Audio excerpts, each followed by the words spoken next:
자, 19가 지난주 했던 예수 그리스도 총정리하겠습니다. 19가 총정리를 보니까 다른 총정리, 다른 과의 총정리랑 조금 달라요. 네.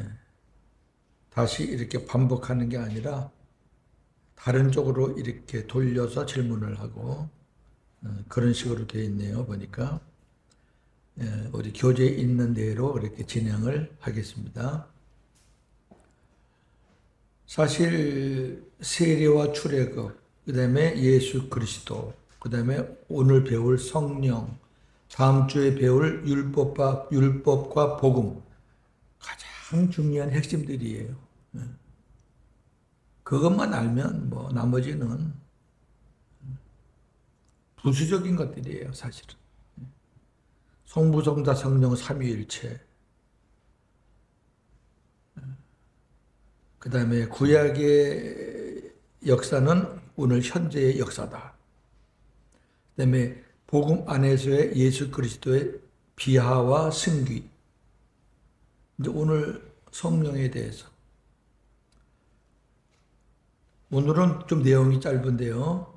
다음 주 할 율법과 복음의 내용이 굉장히 깁니다. 그림도 제가 보니까 8카트인가 9카트인가 그래야 되는데. 자, 시작합니다.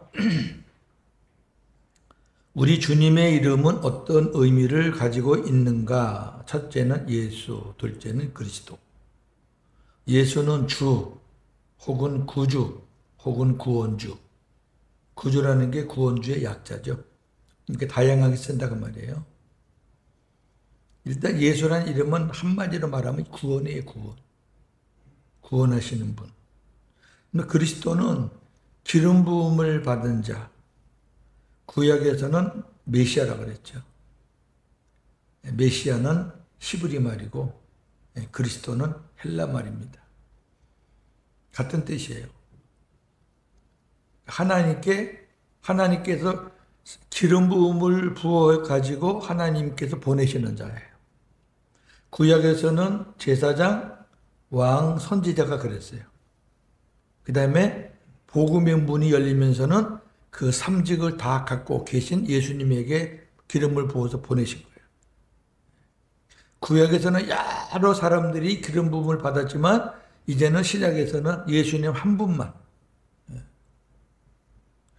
이것하고 오늘날 우리 목사님들이 안수받는 거랑은 천지 차이입니다. 같은 거 아니에요. 어디 거기다가 비교를 해요. 자, 이렇게 질문합니다. 두 번째, 어떤 이들은 예수님의 인성만 인정하고 신성을 인정하지 않는다. 어떤 사람들이냐면 자유주의 신학자들이에요. 자유주의 신학자들은 이성으로 받아들일 수 있는 것만 받아들이는 거예요. 그러니까 인성은 받아들이죠. 아, 예수님 참 훌륭하신 분이다. 가난한 자들과 함께 하신 분이다. 하나님의 아들임에서 섬겼던 분이다.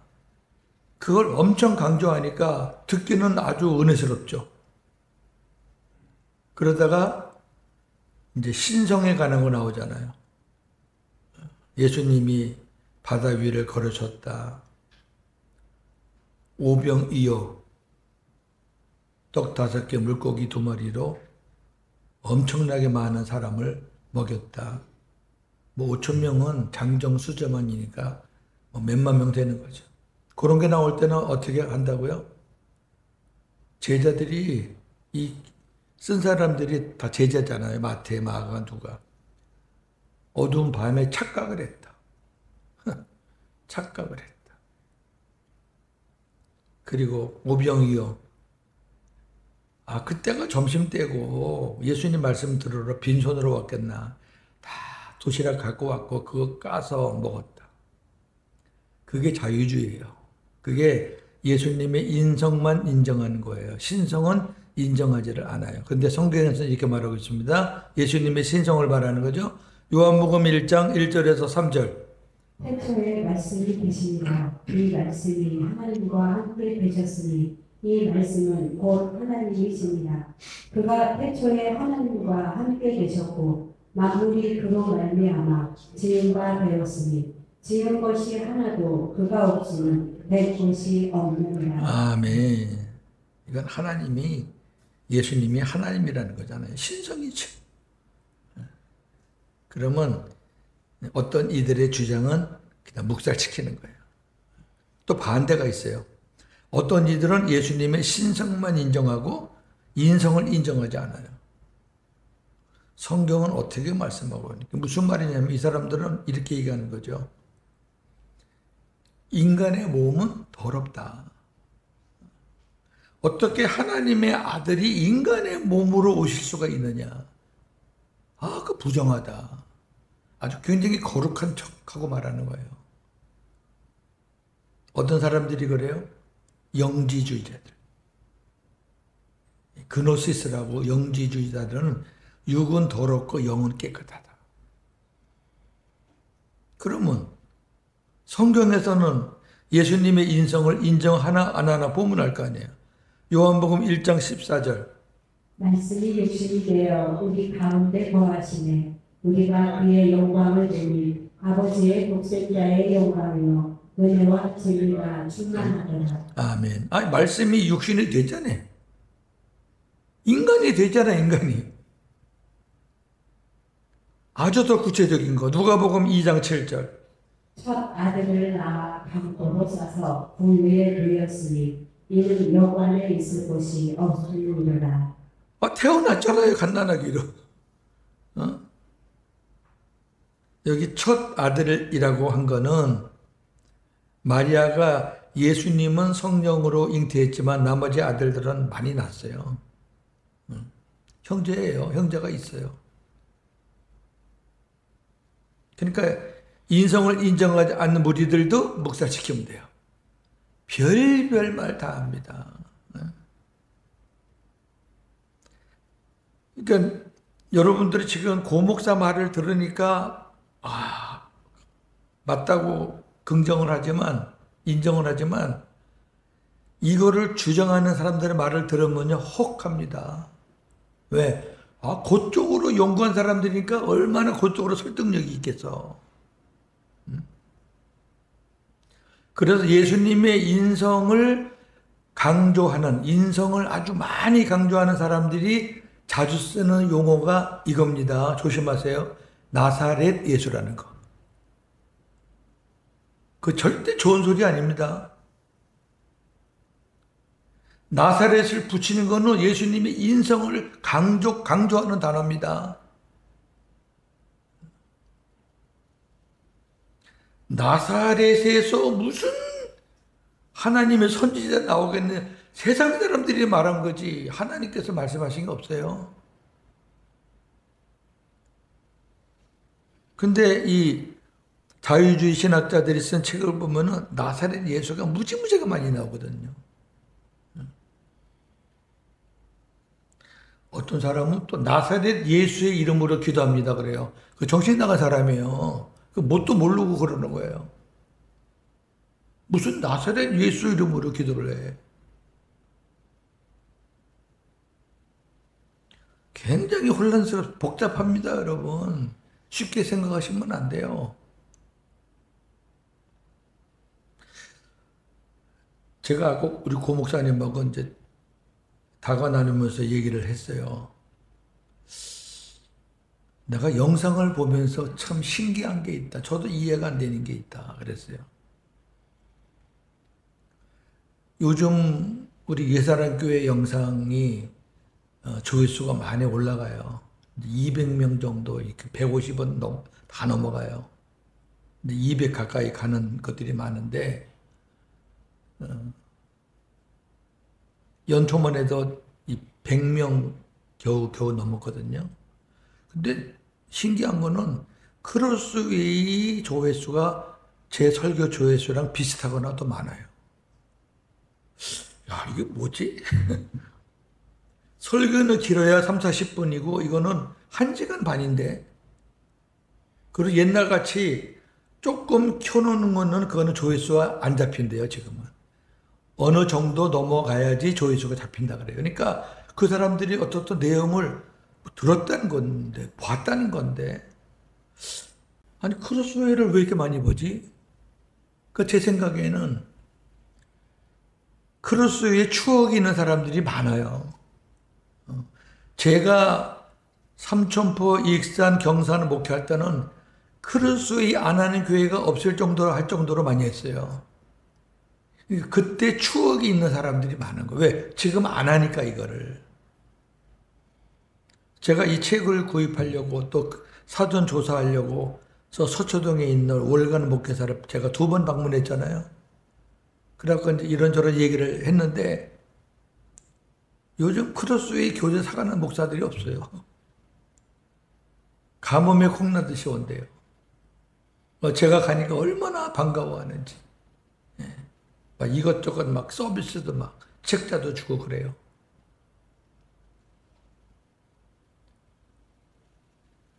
그러니까 옛날 추억이 있으니까 한번 보는 거예요. 고윤재 목사가 또 어떻게 강의하나. 이거는 크로스웨이는 신학적인 거예요.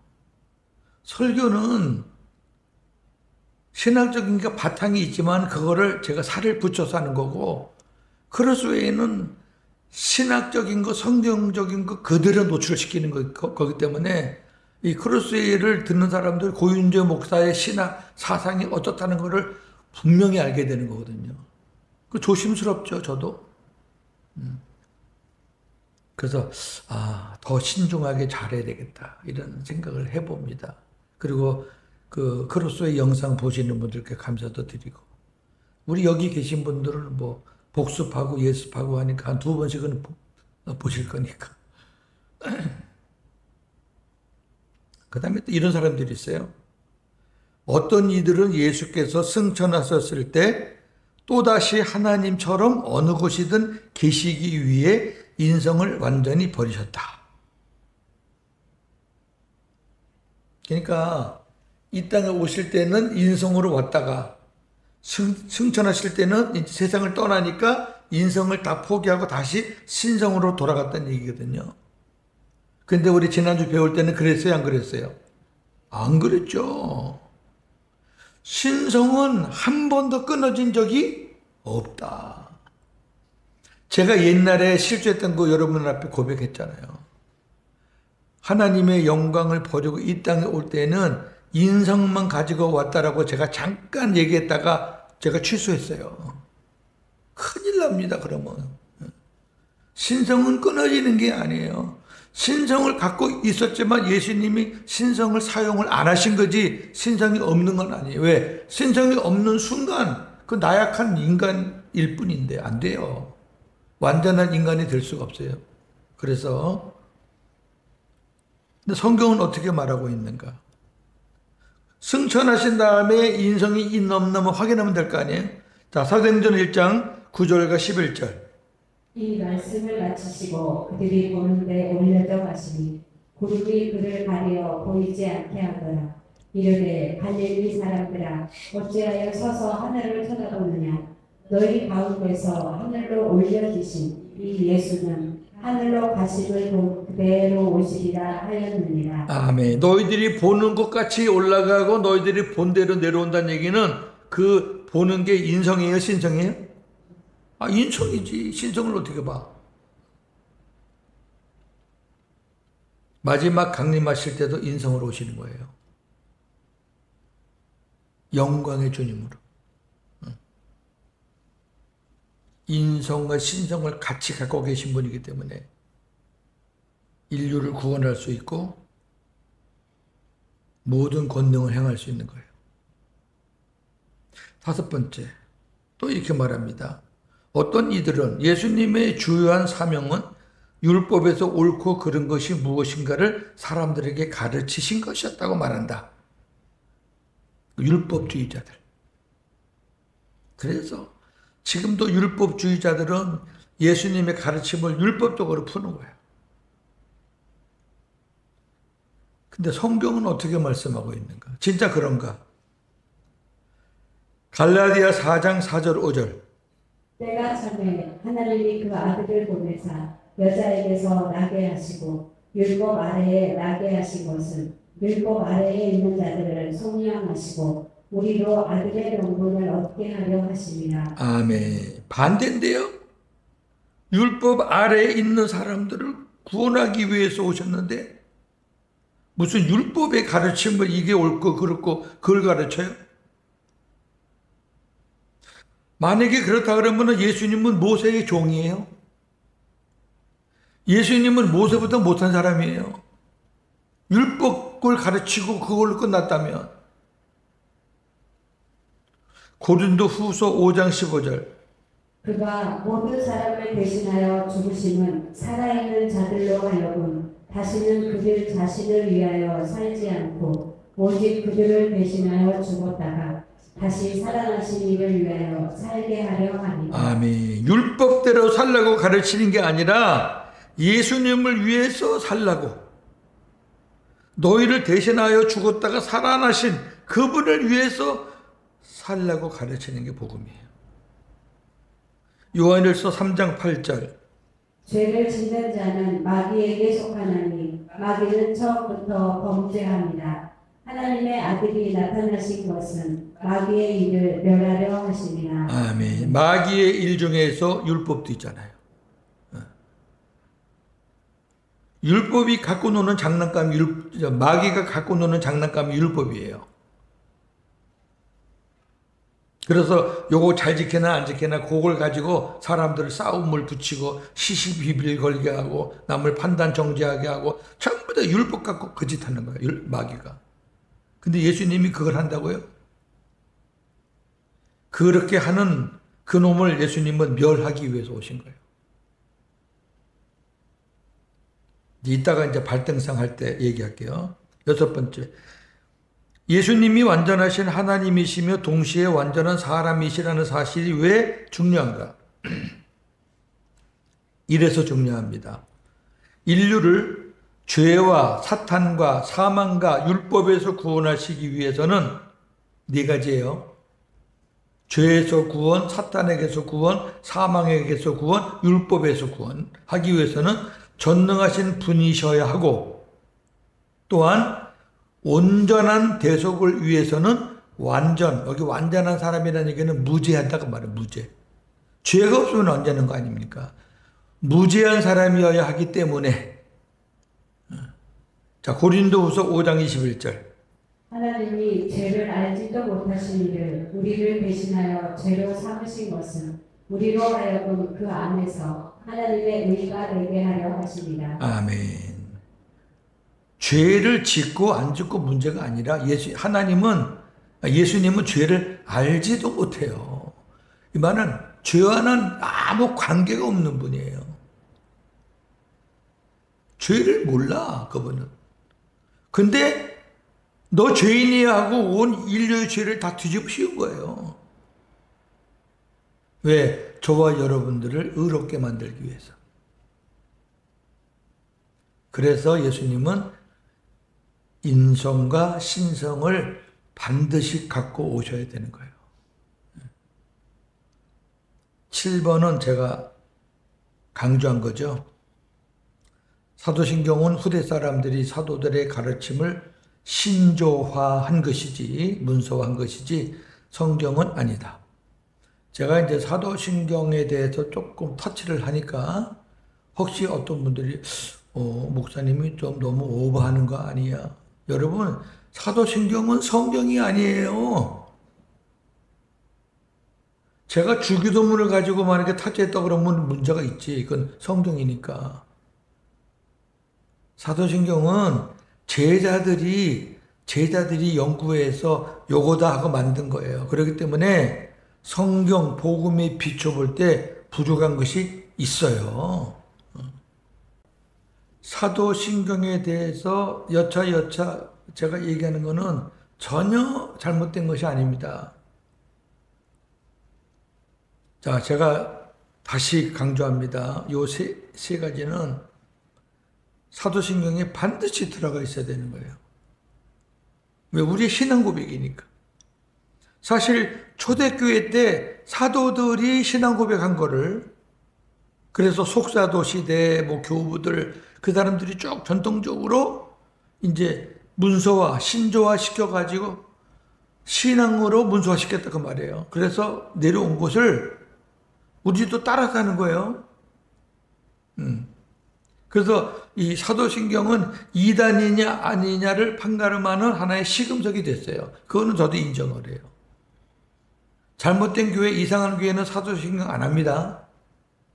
그리고 어떤 교회는 이 사도신경을 아주 부정하고 아예 빼버리는 그런 교회들도 꽤 있습니다. 그러나 저는 사도신경은 고백하자는 거지. 왜? 괜히 오해받을 필요가 없어요. 근데 사도신경에서 부족한 게 있다고 말이죠. 왜? 자, 일단 복음이 뭔가를 먼저 딱 판을 깔아보자고요. 복음이 뭔지를 깔아놓으면 사도신경에 뭐가 부족한 게 나올 거 아니에요. 자, 처음에 복음이란 예수 그리스도께서 성령으로 잉태해서 탄생하신 거예요. 이거를 우리가 신학적인 용어로 성육신 그래요. 거룩하신 분이 육신을 입고 오셨다고 말이에요. 그 다음에 고난을 받으시죠. 부활하시죠. 승천하시죠. 그 다음에 하늘 지성소에서 인류의 죄를 사함받으시죠. 그 아래에 있는 히브리서 9장 11절 15절이 그 말씀이에요. 그 다음에 오순절에 성령과 함께 다시 오시죠. 오순절에 성령만 오신다고 그러면 이제 복음에서 이탈되는 거죠. 저는 이 크로스의 이 책이 너무너무 좋은 게 한번 보셔요.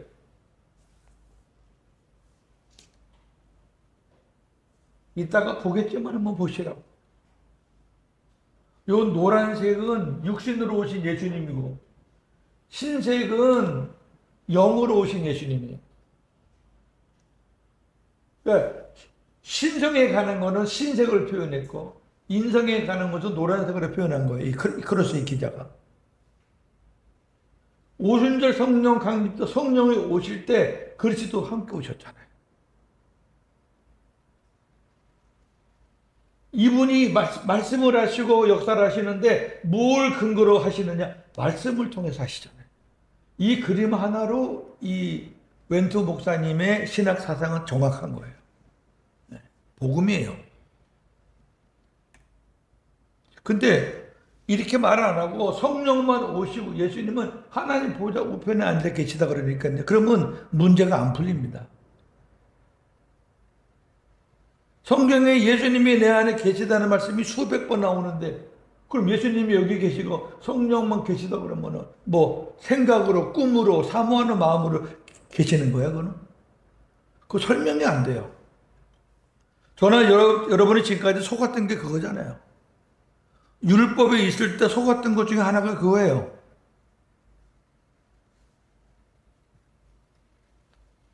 예수님이 십자가에서 죽을 때 우리 죄를 다 사해줬다는 거 하나 속았었고 오순절에 성령만 오시고 예수님은 하나님 보좌 우편에 계시다는 거 두 번째 속은 거 아니에요.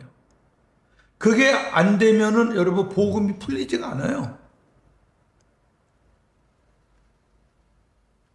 그 다음에 오순절에 오신 성령과 함께 오신 그리스도가 성도들과 임마누엘 하시잖아요. 물론 주님을 영접하고 신앙 고백하는 사람들 안에 오시는 거예요. 그래서 천국으로 인도하시잖아요. 이게 복음이에요. 그럼 여기 이 복음에 비춰볼 때 사도신경에서 뭐가 빠졌나? 이 세 가지가 빠졌다는 거예요. 첫째, 본디오 빌라도에게 고난을 받으사.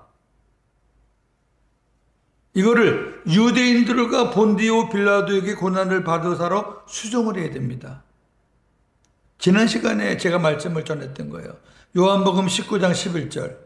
예수께서 대답하시되 위에 서주지 아니하셨더라면 나를 해할 권한이 없었으리니 그러므로 나를 위에 넘겨준 자의 죄는 더 크다 하시니라. 아멘. 예수님이 그랬어요. 빌라도 너도 앞으로 나를 사형 선고를 내리겠지만은 그러나 너보다 나를 너에게 넘겨준 유대인들의 죄가 더 크다. 예수님이 말씀했으니까 이게 사도신경 신앙 고백에 들어가야죠.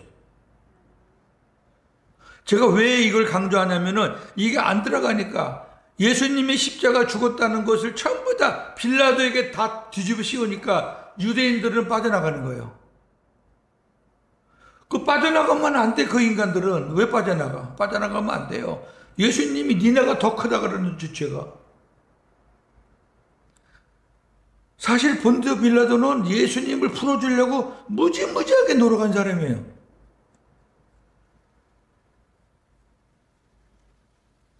그 다음에 두 번째는 하늘에 오르사 뒤에 뭐가 있어야 되냐면은 하늘 지성소에서 인류의 죄를 사함 받으시고가 들어가야 돼요.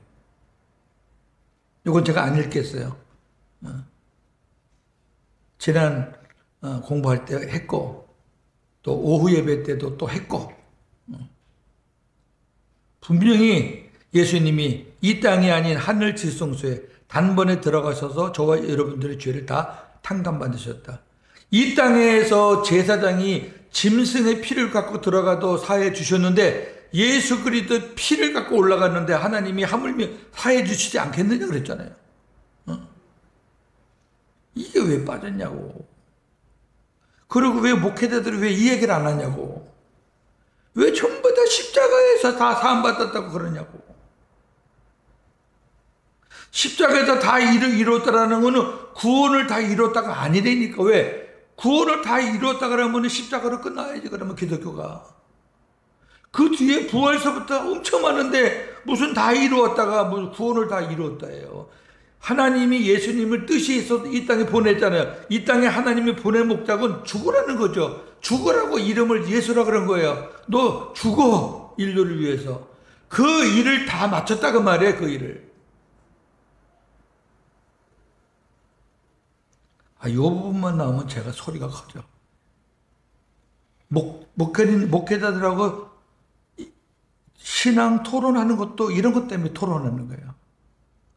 근데 저는 이 부분에 대해서는 양보 안 해요. 왜? 이거 양보하면 복음이 아닌데. 하나, 이어서 오순절에 성령과 함께 영으로 오셔서 성도들과 임마누엘 하시고를 또 덧붙여야 돼요. 그 다음에 이제 저리로서 산자와 죽은 자를 심판한다. 그렇게 나가야 돼요. 왜 그러냐면은 요한복음 14장 16절 18절입니다. 내가 아버지께 구하겠으니 그가 또 다른 보혜자를 너희에게 주사 영원토록 너희와 함께 있게 하리니 그는 진리의 영이라. 세상은 능히 그를 받지 못하나니 이는 그를 보지도 못하고 알지도 못하니라. 그러나 너희는 그를 아나니 그는 너희와 함께 거하시며 또 너희 속에 계시겠습니다. 내가 너희를 고아와 같이 버려두지 아니하고 너희에게로 오리라. 아멘. 너희에게로 오리라. 누가? 내가. 그게 임마누엘이잖아요. 하나님이 예수님을 이 땅에 보내면 이름을 두을 줬잖아요. 예수. 이거는 너는 인류를 위해서 죽으러 가는 거야. 그게 예수고요. 그 다음에 임마누엘. 그 다음에 너는 내 사랑하는 백성들과 함께 할 거야. 그 임마누엘이에요.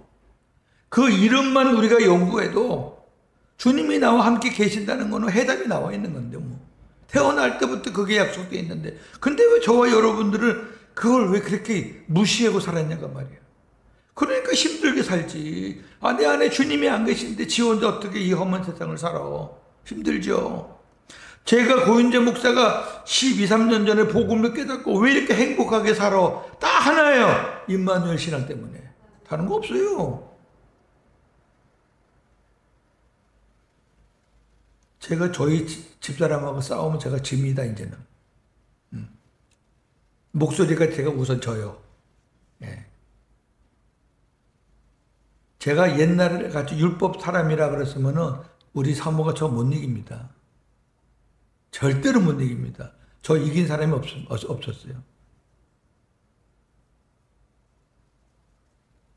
지금은 제가 집니다. 질 수밖에 없습니다. 그렇다고 뭐 요란하게 싸우는 게 아니고 그냥 지나가는 얘기들도 저는 그냥 임마누엘 이게 붙어야 돼요. 이게 신앙 고백에 넣어야 돼요. 이게 빠지면 안 돼요. 하나 더 볼까요? 히브리서 9장 28절.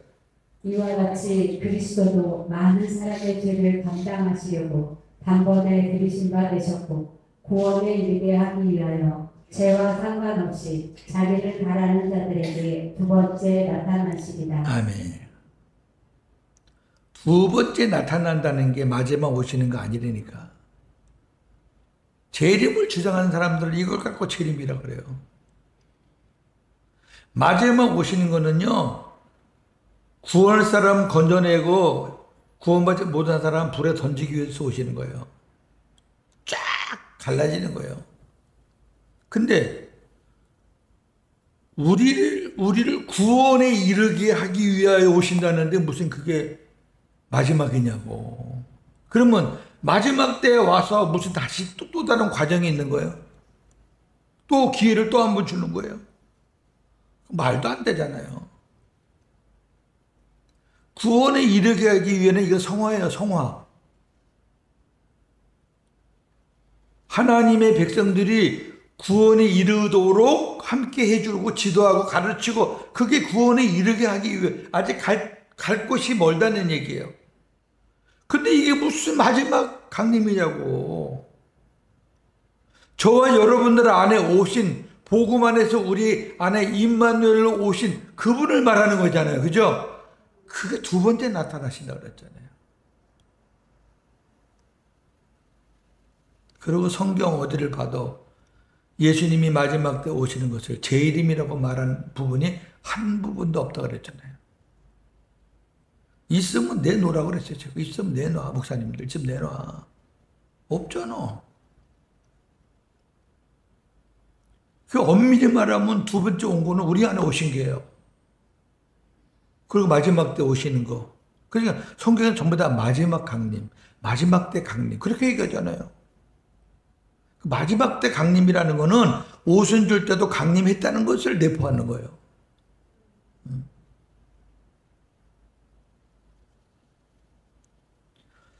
요 세 가지는 사도신경에 들어갔었으면 좋을 뻔했다. 우리 예사람교회 식구들은 신앙 고백을 하더라도 요 세 가지는 들어있다고 생각하고 믿음으로 고백하세요. 제가 평택에서 우리 예사람교회 오기 전에 우리 가정에서 가정 예배 드렸거든요. 한 6개월 넘었나? 우리 사모 딸도 오고 또 외부에서 또 온 사람도 가끔 있었고 이렇게 해서 예배를 드려요. 그땐 제가 신앙 고백을 바꿨어요. 요걸 다 집어넣어서 내가 새롭게 만들었거든요. 그걸로 고백했어요. 근데 지금 또 그렇게 하면 딴 사람이 와서 보면 이상하게 볼 거 아니에요. 저 이단 아닌가 그럴 거 아니에요. 그래서 그렇게는 안 하고. 자, 여덟 번째는 예수께서 빌립과 대화하신 내용을 읽어보라. 이 내용은 이겁니다. 빌립이 아버지를 보여달라 그러니까 예수님이 나를 본 자는 아버지를 본 거야. 그 얘기예요. 이 그림이죠. 이 그림. 이 사람들이 예수님을 보잖아요. 그럼 예수님을 보는 것은 아버지를 보는 거야. 같은 거야. 왜? 예수님 안에 아버지가 함께 계십니다. 그리고 예수님이 행하는 일이 예수님이 스스로 하는 게 아니라 다 아버지의 뜻대로 하는 거니까. 그 안에서 아버지 일을 하시는 거니까 네가 나를 보면은 아버지가 하시는 거 보는 거야. 내가 하는 거 아니야. 아버지가 하는 거야. 근데 뭘 또 보여줘? 아니 아버지는 영이신데 어떻게 봐? 나는 육을 갖고 왔지만 아버지는 육이 없는데 뭘 어떻게 봐? 하는 얘기. 이 바보들아. 아버지를 너희들이 어떻게 봐? 그 의미는 이거죠. 그리스도는 아버지의 형상이시다. 두 번째는 아버지와 아들은 하나이시다. 아홉 번째, 옛 근동의 왕들은 자신이 정복한 적군들의 얼굴이나 형상들을 발등상에 새겨 놓았다.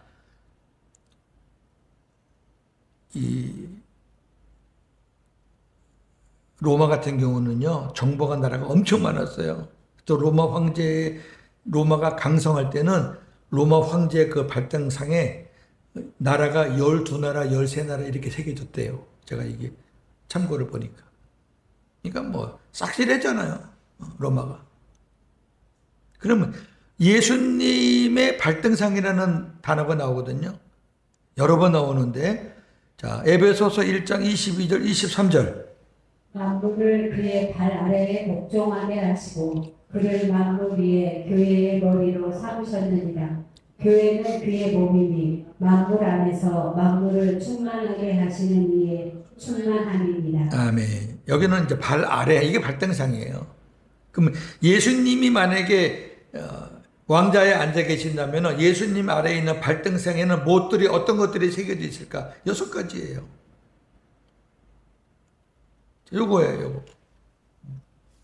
죄, 정보겠죠? 율법, 정보겠죠? 우리가 이제 크로스웨이 공부를 하다 보면 이 율법이 얼마나 무섭고 안 좋은 거라는 걸 배우는 거예요. 율법 자체가 안 좋은 게 아니에요. 모든 삶의 근원을 율법으로 시작하고 율법으로 진행하고 율법으로 마치는 게 무서운 거예요. 그 다음에 심판, 사망, 그 다음에 하늘의 권세, 사탄. 이거를 정복하신 거예요, 예수님. 자, 이제 성령 보겠습니다. 성령은 그렇게 지난주 같이 복잡하지 않습니다. 자, 먼저 그림 설명 보고요. 예수님의 사역과 성령의 사역. 성령은 예수님의 사역을 계속하신다. 아, 이거 아주 중요한 거예요. 근데 예수님은 하늘에 계시니까 성령님만 오셔서 성령이 예수님의 사역을 바톤을 받아가지고 하신다. 그게 아니라는 거죠. 그게 아니라는 게 이 그림이에요. 예수님이 이 땅에 오셔서 섬기는 삶을 사시고 여기 지금 이렇게 오신 거예요. 이렇게 방향이 돼요. 그러니까 하늘을 떠나서 이 땅에 오신 거죠. 십자가에 죽으셨어요. 그 다음에 부활하셨어요. 승천하셨어요. 우리 모든 죄를 다 탕감받으시고 예수님의 육신은 하늘 보좌에 계시고 부활하신 몸으로 그 다음에 이 땅에 오순절 날에 다시 오셨어요. 누구와? 성령과 함께 오셨어요. 붙어있어요. 삼위일체인데 오셔서 예수님이 이 땅에 육신으로 오셨을 때처럼 드러나게 하시지 않고 성령을 통해서 일하시는 거예요. 그 성령은 자기 스스로 하는 것이 없다 그랬어요. 예수님의 말씀을 듣고 일하신다 그랬어요. 예수님이 여기서 그랬어요. 예수님이 이 땅에 일하실 때 아버지의 말씀을 듣고 그러신다 그랬어요. 지금은 성령이 예수님의 말씀을 듣고 계신다 그랬어요. 그리고 예수님 안에는 성령이 역시 아버지가 예수님 안에는 아버지가 그러니까 아버지 그리스도 성령이 하나예요. 근데 이 삼위일체 하나님이 역사하시고 일하시고 말씀하시는 것은 하나님께서 주신 이 하나님의 말씀 안에서 역사하는 거예요. 이게 오순절 역사를 말하는 거고 하나 더 넘겨보면 이제 더 구체적인 그림이 있죠. 오순절 날이 이르렀어요. 예. 불같이 성경에 불같이 공동체죠. 신앙 공동체 초대교회를 말해요. 초대교회. 그때는 초대교회, 지금은 우리의 이 땅에 있는 모든 교회들이죠. 이 초대교회 성도들과 함께 하시기 위해서 어떤 모습으로? 부활 승리하신 그리스도의 모습으로. 왕이에요. 그래서 예수님은 우리 왕이에요. 우리 주인이고 우리 머리고 그 다음에 성령께서. 이거 분리시키는 거 아니에요. 분리시키는 순간 삼위일체가 깨지는 거예요. 분리시키면 안 돼요. 하나님은 그림으로 표시할 수가 없기 때문에 없는 것뿐이지. 예수님이 계신 곳에는 항상 하나님이 함께 계시는 거예요. 그건 기본이에요. 자, 여기까지만 보고 자, 내용을 보죠. 예수님의 사역과 성령의 사역. 3위의 제2위는 성령으로 마리아에게서 잉태되셨을 때 신성과 인성을 지니신 예수 그리스도로 성육신 하셨다. 예수님은 인성과 신성을 가지고 육신으로 오셨다고 말해요. 성령으로 잉태돼서. 예수 그리스도는 죄 없으신 종의 생활을 하셨으며 십자가에 못 박혀 죽으시고 장사 지낸 바 되셨다.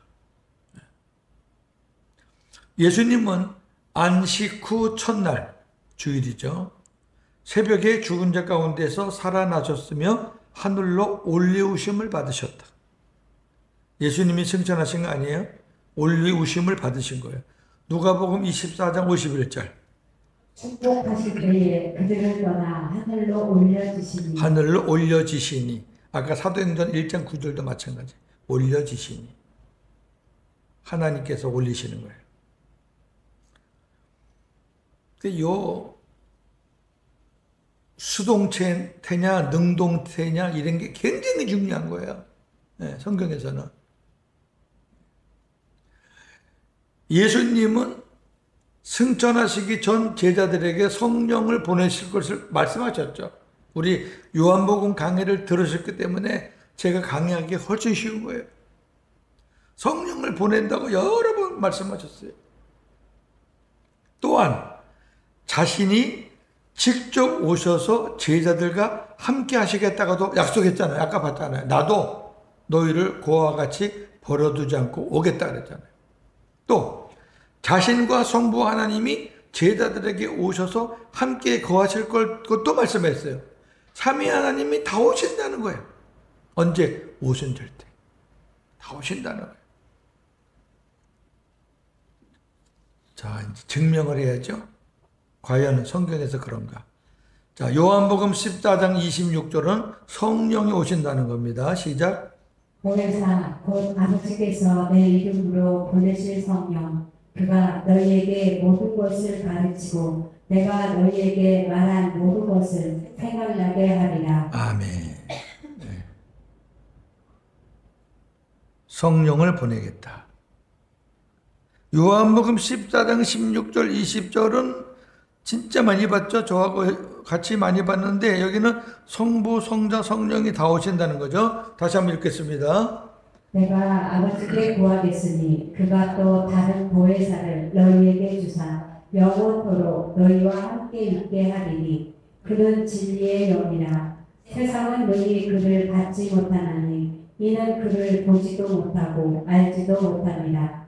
그러나 너희는 그를 아나니 그는 너희와 함께 거하시며 또 너희 속에 계시겠으니. 자, 성령이 오셔서 너희 안에 계시겠다는 거예요. 그 다음에 내가 너희를 고아와 같이 버려두지 아니하고 너희에게로 오리라. 조금 있으면 세상은 다시 나를 보지 못할 것이오되 너희는 나를 보리니 이는 내가 살아있고 너희도 살아있겠습니다. 자, 예수 그리스도가 오신다는 거예요. 그 다음에 그날에는 내가 아버지 안에 너희가 내 안에 내가 너희 안에 있는 것을 너희가 아니라. 아버지도 같이 오신다는 거예요. 아멘.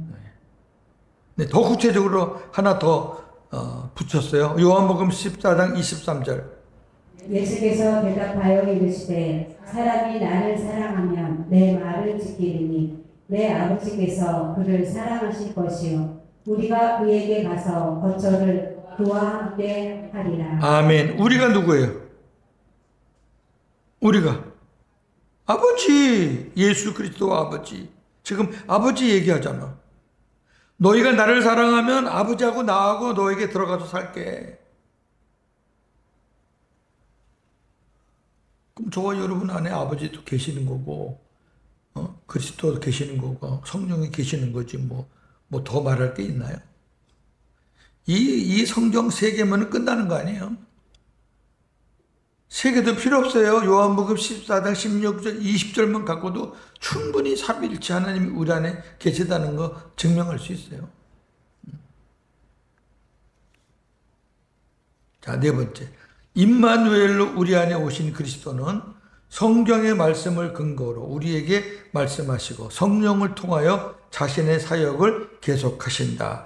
성령을 통해서 예수님의 사역을 하는 거예요. 예수님 이 땅에 계실 때는 예수님을 통해서 아버지의 사역을 하신 거고, 지금은 성령을 통해서 예수님의 사역을 하시는 거예요.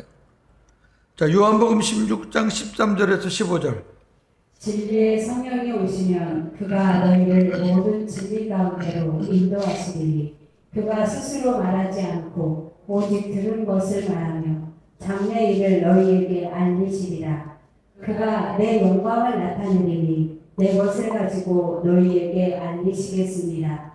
무릇 아버지께 있는 것은 다 내 것이라.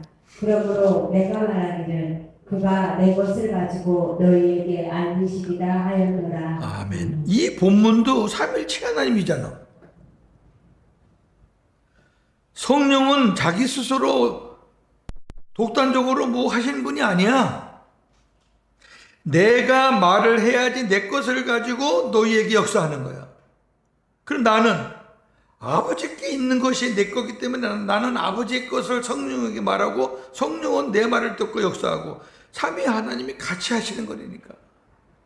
이걸 여러분은 어떻게 해석할 거예요? 그 외에.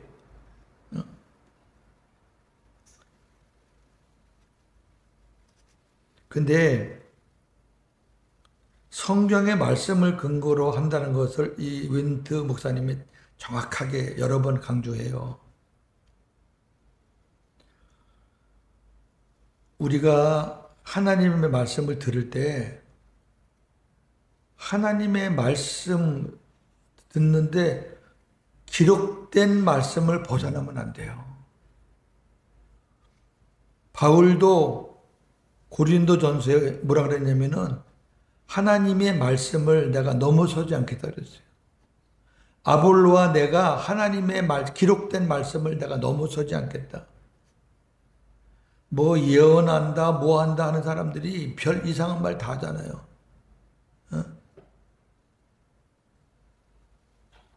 자기 생각을 갖고 막 하는 거야. 점쟁이들처럼, 무당처럼. 그럼 또 이 신앙이 무지한 사람들은 또 그걸 또 진짜인 줄 알고 막 그냥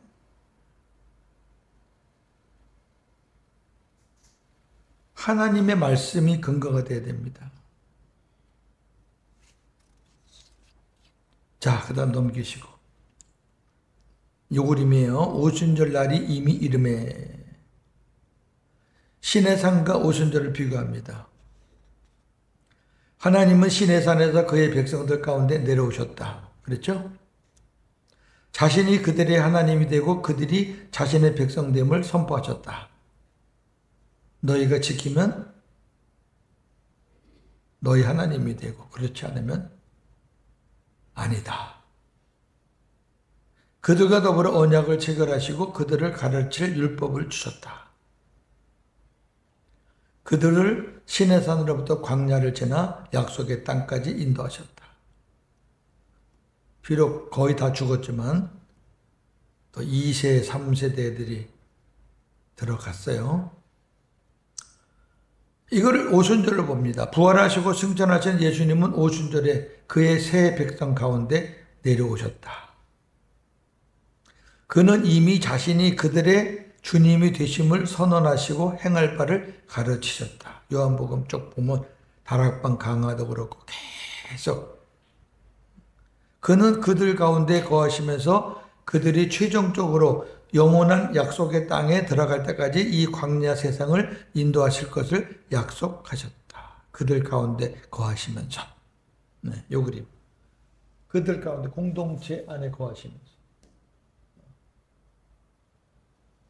공동체로 보면 공동체 아니지만 한 사람으로 보면 그 사람 마음속에 다 달라. 우리 예사람교회는 생명이 다 됐으니까 개인에게도 다 들어가 있고 우리 이렇게 예사람 공동체 모이는 공동체에도 주님께서 함께 하시고 얼마나 좋아요. 자, 요한복음 10장 14절에서 15절입니다. 나는 선한 목자라. 나는 내 양을 알고 양도 나를 아는 것이 아버지께서 나를 아시고 내가 아버지를 아는 것 같으니 나는 양을 위하여 목숨을 버리노라. 아멘. 예수님은 선한 목자예요. 선하라는 것은 하나님 쪽이 선하다 그랬죠. 하나님의 말씀으로 하나님께로 인도하시는 목자예요. 요한복음 14장 1절 3절과 6절. 너희는 마음에 근심하지 말라. 하나님을 믿으니 또 나를 믿으라. 내 아버지 집에 거할 곳이 많도다. 그렇지 않으면 너희에게 일렀으리라. 내가 너희를 위하여 거처를 예비하러 가노니 가서 너희를 위하여 거처를 예비하면 내가 다시 와서 너희를 내게로 영접하여 나 있는 곳에 너희도 있게 하리라. 예수께서 이르시되 내가 곧 길이요 진리요 생명이니 나로 말미암지 않고는 아버지께로 올 자가 없느니라. 아멘. 홈커밍 데이 때 박경호 목사님이 이 부분을 살짝 얘기하고 지나갔어요. 좀 아쉽지만은 좀 제가 다시 구체적으로 좀 설명할게요. 바른 말씀 하셨는데 그냥 쑥 그냥 한마디 하고 지나가는 바람에 교인들이 좀 바르게 이해했나 모르겠는데 잘 보셔요. 내 아버지 집에 거할 곳이 많다. 이거는 하나님 나라를 얘기하는 거예요. 예수님이 이제 가실 곳이고 우리도 갈 곳이에요. 우리들이 거할 집이 많다. 아버지 집이니까 자녀들이 거하는 거죠. 당연히. 그 다음에 그렇지 않으면 너희에게 일렀으리라. 내가 너희를 위하여 거처를 예비하러 간다. 예수님이 성천하시는 걸 말하는 거예요. 거처를 예비하러 간다. 그러니까 제자들이 왜 가십니까? 어딜 가십니까? 그러니까 이렇게 얘기하는 거예요. 너희들이 앞으로 살 곳, 그걸 내가 보러 간다. 가서 너희를 위해서 거처를 내가 예비할 거다. 거처를 예비할 거다. 이게 무슨 예수님 무슨 액션으로 한다는 그런 개념이 아니에요. 지금 어디로 가는지 몰라. 뭐 하나님 나라를 가는지 어디를 가는지 어떤 제자들은 뭐 어디 옆에 동네로 가나 그랬잖아요. 그러니까 하나님 나라 갔다 온다는 걸 이렇게 표현하는 거예요. 아버지 나라 가. 내가 아버지 나라에서 왔거든. 내가 아버지 나라 가서 이제는 너희들이 살 곳을 내가 준비하러 가. 그것이 되면 내가 다시 와. 이게 오순절 강림 때 오시는 거예요. 내가 다시 와서 너희를 내게로 영접하여 나 있는 곳에 너희도 있게 하리라. 이것이 하나님 나라를 얘기하는 게 아니라 내가 이 땅에 다시 와서 임마누엘로 너희와 함께 나를 너희가 영접하고 나도 너희를 영접하고 너희도 나를 영접하고 너희와 내가 하나가 돼서 그렇게 있겠다. 그래서 내가 너희와 함께 있으면서 내가 어떻게 하느냐? 내가 너희들의 길이 되고 너희들의 진리가 되고 너희들의 생명이 돼서 너희들을 아버지께로 내가 데리고 갈 거다. 그 얘기거든요. 위에는 아버지 천국을 말하는 거, 여기 아래 나와 함께 있겠다는 거는 우리 심령을 말하는 거예요. 요거를 말했잖아요. 우리 박경 목사님이. 굉장히 중요한 거예요. 옛날에는 그렇게 안 봤다고 해요. 옛날에는 나 있는 곳에 너희도 있게 하리라 이 말을 천국으로 다 갖다 붙였단 말이에요. 임마누엘이 정확하게 딱 우리한테 와 있지 않았기 때문에 그래요. 자, 그 다음에 새 사명을 지닌 하나님의 새 백성. 하나님은 옛 이스라엘을 그의 특별한 백성으로 삼으셨고 민족들 가운데서 하나님의 증거하는 자로 삼으셨다. 하나님은 이스라엘을 그냥 뽑으신 거 아니에요. 특별한 사명이 있어서 뽑아준 거거든요. 출애굽기 19장 3절에서 6절입니다. 모세가 하나님 앞에 올라가니 여호와께서 산에서 그를 불러 말씀하시되 너는 이같이 야곱의 집에 말하고 이스라엘 자손들에게 말하라. 내가 애굽 사람에게 어떻게 행하였으니와 내가 어떻게 독수리 날개로 너희를 업어 내게로 인도하였음을 너희가 보았느니라. 세계가 다 내게 속하였나니 너희가 내 말을 잘 듣고 내 언약을 지키면 너희는 모든 민족 중에서 내 소유가 되겠고 너희가 내게 대하여 제사장 나라가 되며 거룩한 백성이 되리라. 너는 이 말을 이스라엘 자손에게 전할지니라. 아멘. 하나님이 이스라엘 뽑은 것은 너희를 택해서 전 세계에 나를 증언하게 하기 위해 너를 뽑았다고 말이에요. 제사장 나라가 되어서. 근데 옛 이스라엘은 불행하게도 이 사명을 수행하지 못했습니다. 예레미야 31장 31절 32절 여호와의 말씀이니라. 보라, 날이 이르니 내가 이스라엘 집과 유다 집에 새 언약을 맺으리라. 이 언약은 내가 그들의 조상들의 손을 잡고 애굽 땅에서 인도하여 내던 날에 맺은 것과 같이 아니할 것은 내가 그들의 남편이 되었어도 그들이 내 언약을 깨뜨렸습니다. 여호와의 말씀이니라. 아멘. 위에 나오는 출애굽기 19장이 옛 언약이에요. 옛 언약이라고. 애굽 땅에서 나와서 시내산을 받은 언약이란 말이에요. 근데 이스라엘 백성들이 못 지켰어요. 못 지켜요. 그걸 지키면 새 언약이 필요가 없잖아요. 깨뜨렸어요. 그러니까 다 죽었지. 수행하지 못했어요. 자, 그래서 예수님이 이제 수행하게끔 하시려고 오순절의 역사가 일어나는 거예요. 오순절의 역사는 새 이스라엘을 민족 가운데 세워 그를 증거하는 자로 삼으시려는 하나님의 계획이 절정이었다. 그러니까 구약에서는 옛 이스라엘을 택해서 세계 만방에 하나님을 증언하게 하려고 했는데 실패했어요. 왜? 백성들이 안 돼, 수준이. 다시 이제는 새로운 공동체를 하나님께서 만드시는 과정에서 오순절의 역사가 시작되는 거예요.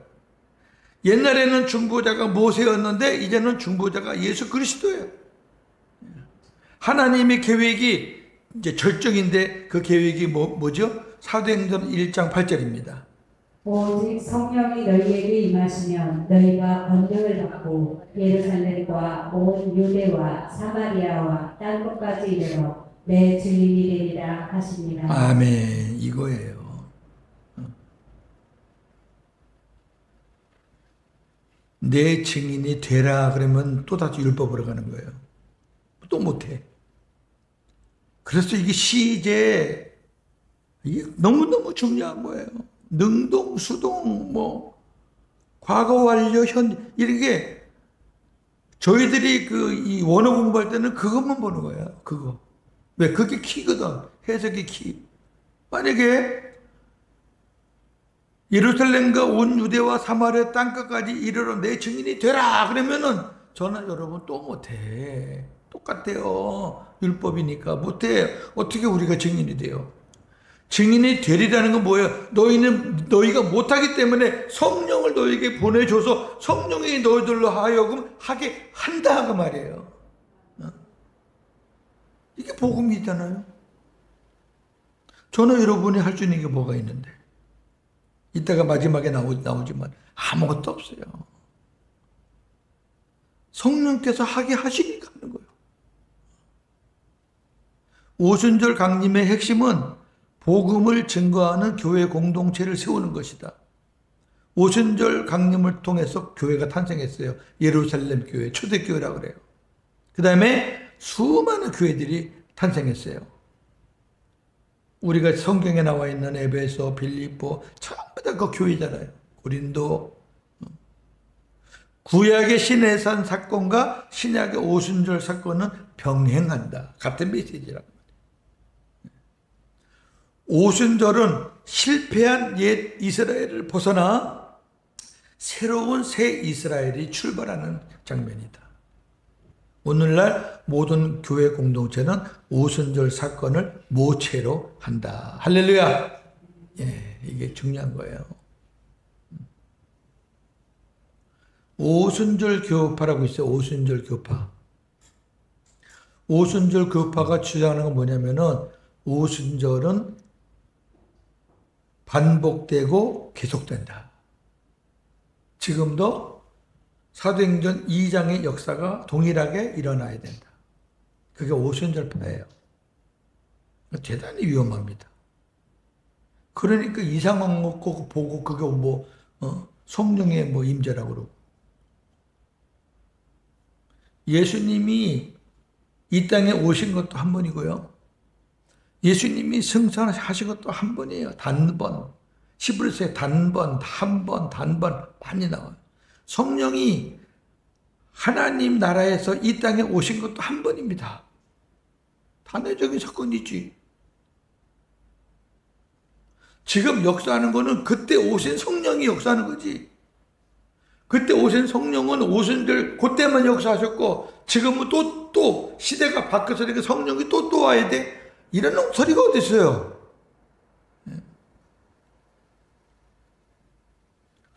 총신대학원 다닐 때 유럽 네덜란드가 신학이 조금 강해요. 화란 신학이라고 그래요.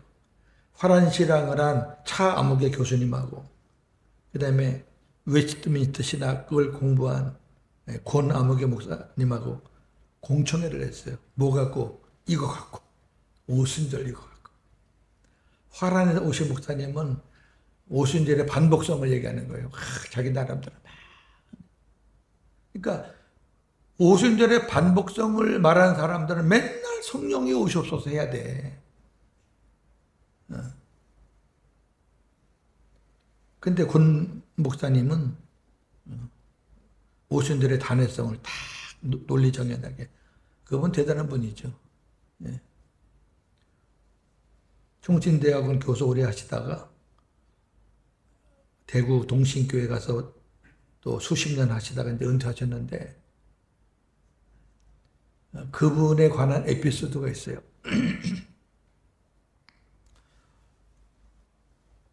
다른 목사님들은 시험을 칠 때 기말고사라든지 이런 시험을 칠 때 그냥 웬만하면 봐줘요.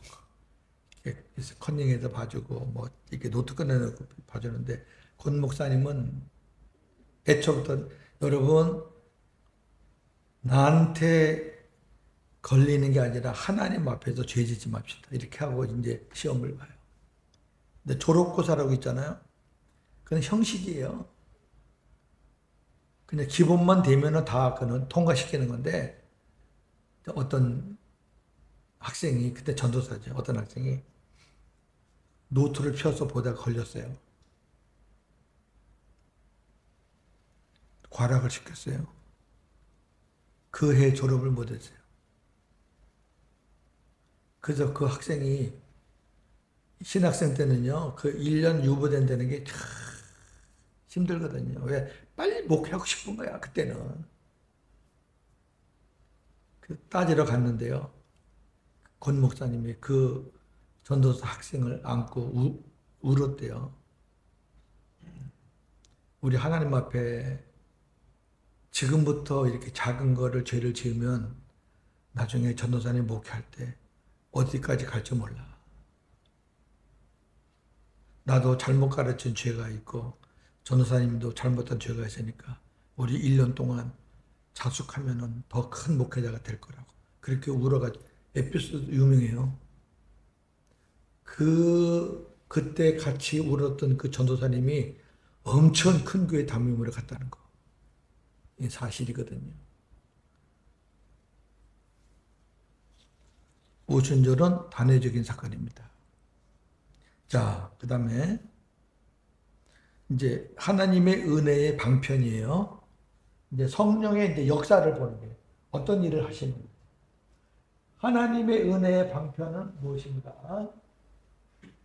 여기는 이제 성례는 무엇인가? 구원받는 고백은 무엇인가? 교환은 조금 약해서 제가 조금 더 추가를 시켰는데요. 자, 이제 성령께서, 성령은 하나님이다. 이렇게 성령이지만 하나님이에요. 이렇게 하나님. 전능하신 하나님. 성령께서 말씀을 통해서, 꼭 말씀을 통합니다. 이 교제가 굉장히 중요한 거예요. 말씀을 통해서 성례, 성찬과 세례. 요거는 잔을 말하는 거고, 요거는 물방울이죠? 세례를 말하는 거예요. 성찬과 세례, 성례를 통해서 사람들에게 은혜를 주셔요. 은혜. 그래서 이렇게 자기밖에 모르는 죄인들이 이 은혜를 통해서, 성례의 은혜를 통해서 이렇게 이웃을 알고 하나님께 영광 돌리는 사람으로 바뀐다는 거예요. 이 성례라는 과정을 통해서 이렇게 바뀐다. 그래서 하나님께 영광을 돌리게 된다. 그 말이거든요. 하나님께 영광 돌리고 이웃을 사랑하게 되니까 하나님의 은혜를 받는 방편이 뭐냐? 세 가지예요. 말씀, 기도, 성례. 여기는 기도는 안 나왔지만은 성경에서는 기도가 나와 있으니까. 말씀, 기도, 성례. 자, 교환해 보시죠. 은혜의 방편들은 무엇인가? 은혜의 방편이란 하나님께서 그의 은혜와 진리의 말씀을 사람들에게 전달하시기 위해 사용하는 방편들. 어떤 방법으로 은혜를 주느냐 그 말이에요. 첫째는 말씀, 둘째는 기도, 그 다음에 성례. 은혜의 방편들은 복음을 선포할 뿐만 아니라 사람의 마음속에 복음을 믿게 하는 신앙을 창조시키고 거룩하게 그렇게 만들어 가신다. 거룩하게 된다는 것은 성화되어 간다 그 말이죠. 신앙이 자란다 그 말이에요. 믿게 하고 그래서 신앙을 시작하게 하고 그 다음에 하나님의 사람으로 만들어 가신다 그 말이에요. 이게 은혜의 방편이 필요한 거예요. 말씀을 통해서 그렇게 하시고 기도를 통해서 그렇게 하시고 그다음에 성례를 통해서 그렇게 하신다. 첫째 믿음 먼저 보죠. 믿음은 하나님의 선물이다. 로마서 1장 16절 17절. 내가 복음을 부끄러워하지 아니하노니 이 복음은 모든 믿는 자에게 구원을 주시는 하나님의 능력이 됩니다. 복음에는 하나님의 의가 나타나서 믿음으로 믿음에 이르게 하나니 기록된 바 오직 의인은 믿음으로 말미암아 살리라 함과 같으니라. 아멘. 믿음은 복음에 있다고 말이에요. 율법에는 믿음이 없어요. 복음에는 하나님의 의가 나타나서 믿음으로 믿음으로 시작해서 그 믿음이 자라게 한다고 말이에요. 그래서 오직 의인은 믿음으로만 살게 그렇게 하신다. 자, 선물이란 말은 에베소 2장 8절. 너희는 그 은혜에 의하여 믿음으로 말미암아 구원을 받았으니 이것은 너희에게서 난 것이 아니요 하나님의 선물이라. 아멘. 믿음이 하나님의 선물이에요. 우리는 그래요. 목사님, 내가 믿음으로 주님이 내 안에 오셨고 믿음으로 내가 구원받았으니까 믿는 거는 내가 하는 거 아니에요. 네가 믿을 수 있는 마음을 주신 건 누군데? 인간이 답답해. 두 번째, 기도는 말씀과 더불어 우리를 거룩하게 한다. 성화시킨다. 디모데전서 4장 5절. 하나님의 말씀과 기도로 거룩하여집니다. 아멘. 이건 굉장히 중요한 말씀이에요. 그리고 목회의 교과서와 같은 말씀이에요. 말씀과 기도는 양면성 있는 은혜의 방편. 말씀, 기도. 말씀만 강조하고 기도를 안 하면 너무 메마르고 말씀 강조 안 하고 기도만 강조하면 너무 또 사람이 이상해져. 항상 같이 겸비해야 됩니다. 세 번째, 성례는 성찬과 세례가 있다. 성찬의 성, 그 다음에 세례에 대해서 성례식이라고 그래요. 성찬은 주님의 죽으심을 기념하는 새 언약입니다. 이 성찬식은 새 언약의 약속이에요. 자, 고린도전서 11장 23절에서 26절. 내가 너희에게 전한 것은 주께 받은 것이니 곧 주 예수께서 잡히시던 밤에 떡을 가지사 축사하시고 떼어 이르시되 이것은 너희를 위하는 내 몸이니 이것을 행하여 나를 기념하라 하시고 식후에 또한 그와 같이 잔을 가지시고 이르시되 이 잔은 내 피로 세운 새 언약이니 이것을 행하여 마실 때마다 나를 기념하라 하셨으니 너희가 이 떡을 먹으며 이 잔을 마실 때마다 주의 죽으심을 그가 오실 때까지 전하는 것입니다. 아멘. 예수님을 기념하는 새 언약 안에 들어가는 것이 성례식입니다. 성례식이고 성찬에 대한 견해들, 성찬식에 대해서 주장하는 게 이렇게 달라야만이 한번 좀 참고하라고 제가 설명을 해드릴게요. 루터는 공제설, 실제설을 주장했어요. 이 크로스의 이 책을 쓰신 분이 루터교 목사님인데, 이 루터교 목사님도 아마 이 공제설을 주장할지도 모르겠는데, 뭐 잘 모르겠어요, 그거는. 그리스도가 실제로 임하신다. 그러니까 성찬 예식을 행할 때 그리스도가 실제로 임하신다. 그러니까 얼마나 거룩하겠어요. 아주 거룩하게 합니다. 그 다음에 찌빙글이라는 종교개혁자가 있는데 그 사람은 기념설, 상징설이라고도 해요. 그리스도의 죽으심을 기념하는 상징적인 예식이다. 오늘 아까 고린도전서 11장에도 기념한다. 성경적인 거죠. 그 다음에 칼빈, 우리 장로교의 교리를 만드신 칼빈의 주장은 영적 임재설이에요. 그리스도가 영적으로 임하신다. 영적으로 감동을 주신다. 그 다음에 천주교의 화채설. 떡과 포도주를 우리가 먹고 마실 때 그것이 우리 뱃속에 들어가면 떡은 그리스도 몸이 되고 포도주는 그리스도 피로 변한다. 그러니까 이거는 더 엄숙해. 이건 루터교보다 더 심해. 개신교에서는 쯔빙글리의 기념설과 루터의 영적 임재설을 취하고 있다. 뭐 그 정도로 아세요. 이런 신학자들이 싸우는 거니까 저와 여러분들이 싸울 필요 없어요. 이런 거는. 세례는 주님의 지상명령이다. 마태복음 28장 19절. 그러므로 너희는 가서 모든 민족을 제자로 삼아 아버지와 아들과 성령의 이름으로 세례를 베풀고. 이게 지상명령이잖아요. 너희는 모든 민족을 제자로 삼아. 제일 먼저 하는 게 뭐예요? 제자로 삼았으면 세례를 베풀어라. 세례는 물세례와 성령세례가 있습니다. 물세례는 의식이고 성령세례는 내적 변화입니다. 부모의 신앙 고백으로 유아 세례를 받은 자녀는 성인이 되면 자신의 신앙 고백으로 입교 예식을 행하여야 합니다. 일반적으로 세례 예식을 행하기 전에 학습 과정이 있는데 이것은 성경적이라기보다는 교회에서 필요시 선택하는 과정이다. 저는 학습 필요 없다고 생각해요. 왜?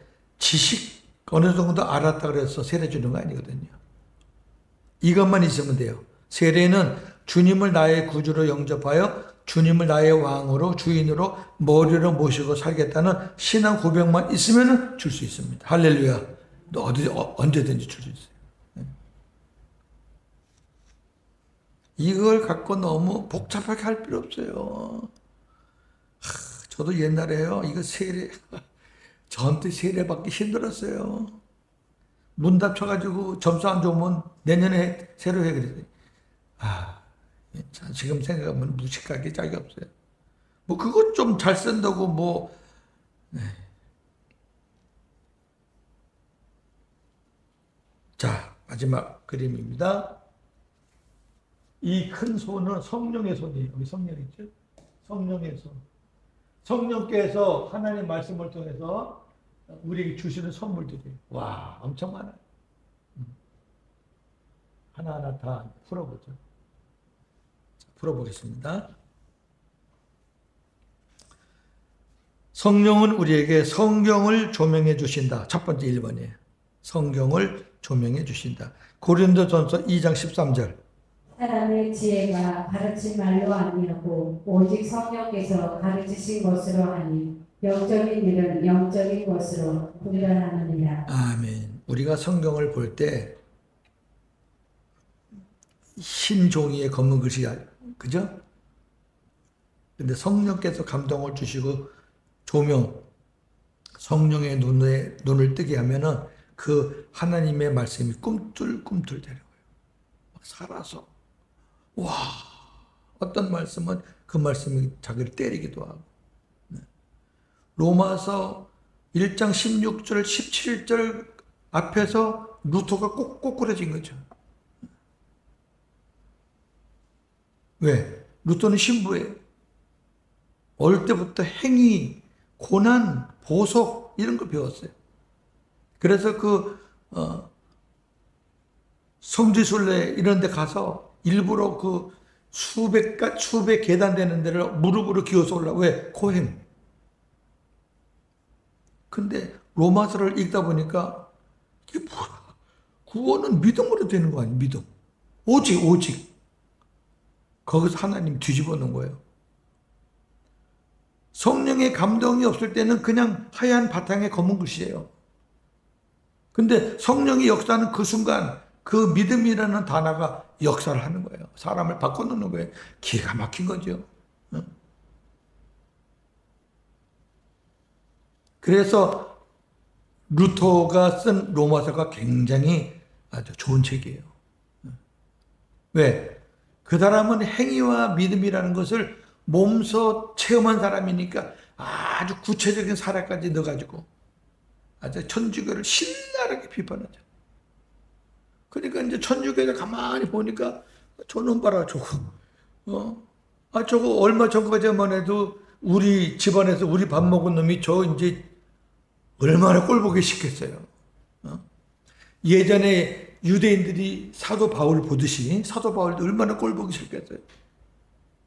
자기네 쪽 단단한 군대 장관 같은 사람이었는데 저쪽 가서 자기들을 막 공격을 하니까 얼마나 밉겠어요.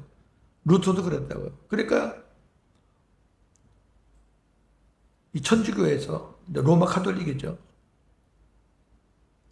재판을 열어가지고 이제 루터에게 죄를 씌워가지고 활동 못하게 감옥에 가두든지 하려고 불렀어요. 그때 루터가 뭐라 그래요? 그 화려한 아름다운 로마 카톨릭의 그 성전은 어마어마하잖아요. 뭐 베드로 성당이니 뭐니 다 그게 로마 카톨릭 작품이잖아요. 우리나라 교회 아무리 잘 쳤어도요. 그 유럽 가서 그 성당 하나 보면 깽깽해요. 어마어마하거든요. 근데 루터가 딱 재판을 받으러 가는데요. 그 기와장 하나하나가 다 귀신들로 보이더라는 거예요. 와, 저 귀신이까지 쌓였네, 귀신이 아주.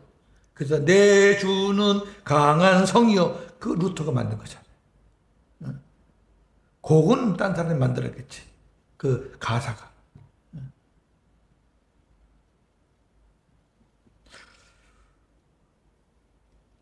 그 다음 2번.